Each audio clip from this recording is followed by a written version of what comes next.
فەلسەفە بۆ منداڵان چییە؟ ئێمە لە فەلسەفە بۆ مناڵانە چیەکەین؟ لە فەلسەفە بۆ منداڵاندا چ بابەتگەلێک لەگەڵ مناڵەکان کارەکەین؟ پرسیارکردن بنەمای کاری فەلسەفە بۆ مناڵانە. لە فەلسەفە بۆ مناڵانە مناڵەکان فێرە بن دروست پرسیار بکەن، فێر ئەبن دروست ئیستدلال بکەن، فێری ئەوە بن کە خۆیان باشتر بناسن.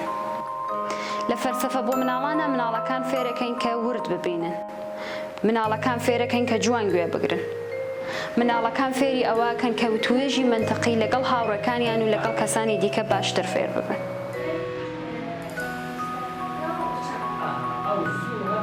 لە فەلسەفە بۆ مناڵاندا بابەتگەلێک وەکو چیرۆک، ئەنیمەیشن، وێنە، سروشت و مۆسیقا و زۆر بابەتگەلی دیکە لەگەڵ مناڵەکان کار دەکرێت.